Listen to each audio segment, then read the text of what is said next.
आज हम एक कहानी देखेंगे जिसका नाम है एक हीरो। तो चैनल को सब्सक्राइब कर लो और चलो इस कहानी को जल्दी से समझते हैं। तुम रीड कर लेना, मैं लाइन बाय लाइन समझा देती हूं। तो आइए अब एक छोटे लड़के स्वामी के बारे में कहानी पढ़ें और जानें कि वह अचानक हीरो कैसे बन जाता है। स्वामी के लिए एक में अजीब सा मोड़ आ गया। पिता ने अखबार देखा जो वह हॉल लैंप के नीचे पढ़ रहे थे और बोले, स्वामी ये खबर सुनो, एक गांव के लड़के की बहादुरी का काम जो जंगल के रास्ते से घर लौटते समय एक बाघ के साथ आमने सामने आ गया।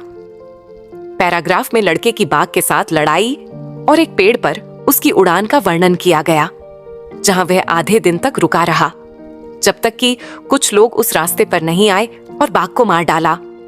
इसे पूरा पढ़ने के बाद पिता ने स्वामी की ओर ध्यान से देखा और पूछा, तुम इस बारे में क्या कहते हैं? स्वामी ने कहा, मुझे लगता है कि वह बहुत मजबूत और बड़ा आदमी रहा होगा, बिल्कुल भी छोटा लड़का नहीं। एक लड़का बाघ से कैसे लड़ सकता है? तुम्हें लगता है कि तुम अखबार से ज्यादा समझदार हो? पिता ने व्यंग्य किया। एक आदमी में हाथी जितनी ताकत हो सकती है और फिर भी वह कायर हो सकता है, जबकि दूसरे में तिनके जितनी ताकत हो सकती है, लेकिन अगर उसमें साहस है तो वह कुछ भी कर सकता है। साहस ही सब कुछ है, ताकत और उम्र महत्वपूर्ण नहीं है। स्वामी ने सिद्धांत का खंडन किया। ऐसा कैसे हो सकता है पिताजी? मान लीजिए कि मुझ में पूरी हिम्मत है। अगर कोई बाघ मुझ पर हमला कर दे तो मैं क्या कर सकता हूँ? पिता बोले, ताकत तो छोड़ो, क्या तुम साबित कर सकते हो कि तुम में साहस है? मुझे देखने दो कि क्या तुम आज रात मेरे कार्यालय कक्ष में अकेले सो सकते हो? स्वामी ने सोचा, यह एक भयावह प्रस्ताव है। वह हमेशा गलियारे में अपनी दादी के पास सोता था और इस व्यवस्था में किसी भी बदलाव के कारण वह पूरी रात कांपता और जागता रहता था। पहले तो उसे उम्मीद थी कि उसके पिता केवल मजाक कर रहे हैं। वह धीरे से बुदबुदाया, हाँ, और विषय बदलने की कोशिश की। उसने बहुत जोर से और बड़े उत्साह के साथ कहा, हम इसके बाद अपने क्रिकेट क्लब में बड़ों को भी शामिल करने जा रहे हैं। हम बिल्कुल नए बल्ले और गेंदें खरीद रहे हैं। हमारे कैप्टन ने मुझसे आपको बताने के लिए कहा है। हम इसके बारे में बाद में देखेंगे, पिताजी ने बीच में ही कहा। इसके बाद तुम्हें अकेले ही सोना होगा। स्वामी को एहसास हुआ कि मामला उनके नियंत्रण से बाहर चला गया था। एक चुनौती से यह एक स्पष्ट आदेश बन गया था। वह ऐसे क्षणों में अपने पिता की दृढ़ता को जानता था। अगले महीने की 1 तारीख से मैं अकेला सोऊंगा पापा। नहीं, तुम्हें यह अब भी करना होगा। बच्चे की तरह दादी या मां के पास सोना अपमानजनक है। तुम दूसरे रूप में हो और जिस तरह से तुम्हारा पालन पोषण किया जा रहा है वह मुझे बिल्कुल पसंद नहीं है, पिता ने कहा और अपनी पत्नी की ओर देखा जो पालना झुला रही थी। यह कहते समय तुम मेरी ओर क्यों देखते हो? पत्नी ने पूछा। मैं उस लड़के के बारे में शायद ही कुछ जानता हूं। नहीं नहीं, मेरा मतलब आपसे नहीं है, पिताजी ने कहा। अगर तुम्हारा मतलब है कि तुम्हारी माँ उसे बिगाड़ रही है तो उसे बताओ और मेरी ओर मत देखो। ये कहकर पत्नी मुड़ गई। स्वामी के पिता उदास होकर उनकी गोद में रखे अखबार को देख रहे थे। स्वामी चुपचाप उठा और दबे पांव गलियारे में अपने बिस्तर की ओर चला गया।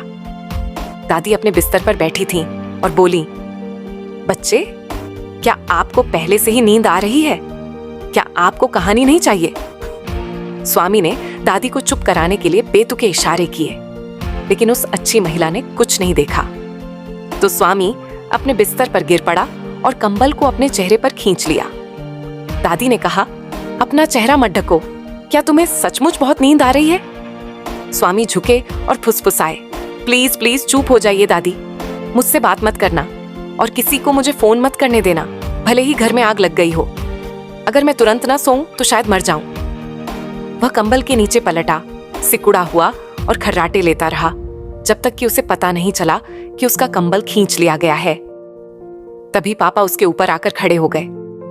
स्वामी उठो, उन्होंने कहा। वह रात के अर्ध अंधेरे में एक भूत की तरह लग रहे थे, जो हॉल से आती हुई लाइट के द्वारा चमक रहे थे। स्वामी ऐसे हिला और कराहने लगा मानो नींद में हो। पिता ने कहा, उठो स्वामी। दादी ने विनती की, उसे परेशान क्यों करते हो? उठो स्वामी। उन्होंने तीसरी बार कहा और स्वामी उठ गया।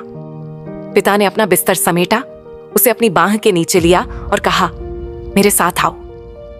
स्वामी ने अपनी दादी की ओर देखा, एक पल के लिए झिझका और अपने पिता के पीछे पीछे कार्यालय कक्ष में चला गया। रास्ते में उसने अपनी मां की ओर अपील भरी नजर डाली तो वह बोली, आप इसे ऑफिस रूम में क्यों ले जा रहे हैं? मुझे लगता है वह हॉल में सो सकता है। मुझे ऐसा नहीं लगता, पिता ने कहा और स्वामी सिर झुकाए उनके पीछे लेट गया। मुझे हॉल में सोने दीजिए पिताजी, स्वामी ने विनती की। आपके कार्यालय का कमरा बहुत धूल भरा है और आपकी कानून की किताबों के पीछे बिच्छू हो सकते हैं। कोई बिच्छू नहीं है। अगर तुम चाहो तो बेंच पर सो जाओ। क्या मैं कमरे में एक दीपक जला सकता हूं? नहीं, तुम्हें अंधेरे से नहीं डरना सीखना चाहिए। यह केवल आदत का प्रश्न है। तुम्हें अच्छी आदतें विकसित करनी होंगी। क्या आप कम से कम दरवाजा खुला छोड़ देंगे? ठीक है, लेकिन वादा करो कि तुम रात को अपना बिस्तर समेटकर दादी के पास नहीं जाओगे। अगर तुमने ऐसा किया तो ध्यान रखो, मैं तुम्हें तुम्हारे स्कूल में तुम्हारा मजाक बना दूंगा। स्वामी को मानवता से कटा हुआ महसूस हुआ। वह दुखी और क्रोधित था। अपने पिता के स्वभाव में जो क्रूरता का भाव उसने देखा, वह उसे पसंद नहीं था। उसे अखबार द्वारा बाघ की कहानी छापने से नफरत थी। वह चाहता था कि बाघ उस लड़के को नहीं बख्शता, जो आखिरकार लड़का नहीं बल्कि एक राक्षस प्रतीत होता था। जैसे जैसे रात बढ़ती गई और घर में सन्नाटा गहराता गया, उसके दिल की धड़कनें तेज हो गईं। उसे अपने जीवन में सुनी शैतानों और भूतों की सारी कहानियां को याद आ गईं। कितनी बार उसके दोस्त मणि ने उसकी सड़क के किनारे बरगद के पेड़ में शैतान को देखा था। और बेचारे मुनिसामी के पिता के बारे में क्या, जिन्होंने एक रात देर से घर लौटते समय नदी के किनारे शैतान के गाल पर थप्पड़ मारने के कारण खून उगल दिया था। और इसी तरह उसके विचार चलते रहे। वह डर के मारे बेहोश हो गया था। स्ट्रीट लैंप से प्रकाश की एक किरण भटक कर दीवार पर पड़ गई। शांति के बीच से हर तरह की आवाजें उसके कानों तक पहुंचती थीं। घड़ी की टिक टिक, पेड़ों की सरसराहट, खर्राटों की आवाज और कुछ रात के कीड़ों की गुनगुनाहट। उसने खुद को इतना पूरी तरह से ढक लिया कि वह मुश्किल से सांस ले पा रहा था। हर पल उसे यह आशा रहती थी कि शैतान उसे उठा ले जाने के लिए आएंगे। चौथी कक्षा में पढ़ने वाले उसके पुराने दोस्त का उदाहरण था, जो अचानक गायब हो गया और कहा गया कि उसे कोई भूत सियाम या नेपाल ले गया है। स्वामी झट से उठा और बेंच के नीचे अपना बिस्तर बिछाकर वहीं बैठ गया। ऐसा लग रहा था कि यह कहीं अधिक सुरक्षित, अधिक सघन और आश्वस्त करने वाली जगह है। उसने अपनी आंखें कसकर बंद कर लीं और अपने आप को एक बार फिर से अपने कंबल में लपेट लिया और खुद से अनजान होकर सो गया। और नींद में उसे बुरे सपने आने लगे। एक बाघ उसका पीछा कर रहा था। उसके पैर जमीन से चिपक गए। उसने भागने की बहुत कोशिश की, लेकिन उसके पैर नहीं हिले। बाघ उसकी पीठ पर था और वह उसके पंजों से जमीन को खरोंचते हुए सुन सकता था। और फिर हल्की सी आवाज, स्वामी ने अपनी आंखें खोलने की कोशिश की, लेकिन उसकी पलकें नहीं खुली और दुस्वप्न जारी रहा। इसके हमेशा जारी रहने की धमकी दी गई। स्वामी निराशा से कराह उठा। बहुत प्रयत्न करके उसने अपनी आंखें खोली। उसने अपनी दादी की उपस्थिति महसूस करने के लिए अपना हाथ आगे बढ़ाया, जैसा कि उसकी आदत थी, लेकिन उसने केवल बेंच के लकड़ी के पैर को छुआ और उसकी एकाकी अवस्था उसके सामने वापस आ गई। वह डर के मारे पसीना पसीना हो गया। और अब ये सरसराहट क्या थी? वह बेंच के किनारे पर चला गया और अंधेरे की ओर देखने लगा। कुछ नीचे की ओर बढ़ रहा था। वह भयभीत होकर उसे देखता रहा। उसका अंत आ गया था। उसे एहसास हुआ कि शैतान अब भी उसे बाहर खींच लेगा और फाड़ देगा, और इसलिए उसे इंतजार क्यों करना चाहिए। जैसे ही वह करीब आया, वह बेंच के नीचे से रेंगकर बाहर आया। उसे अपनी पूरी ताकत से पकड़ा और उस पर अपने दांतों का इस्तेमाल एक घातक हथियार की तरह किया। अयो, किसी चीज ने मुझे काट लिया है। एक व्यथित गड़गड़ाती चीख निकली, जिसके बाद जोर से लड़खड़ाकर फर्नीचर के बीच गिर पड़ी। एक क्षण में पिताजी, रसोइया और एक नौकर रोशनी लिए हुए अंदर आए और वे तीनों चोर पर टूट पड़े, जो फर्नीचर के बीच लेटा हुआ था। अगले दिन स्वामी को बधाइयों का तांता लग गया।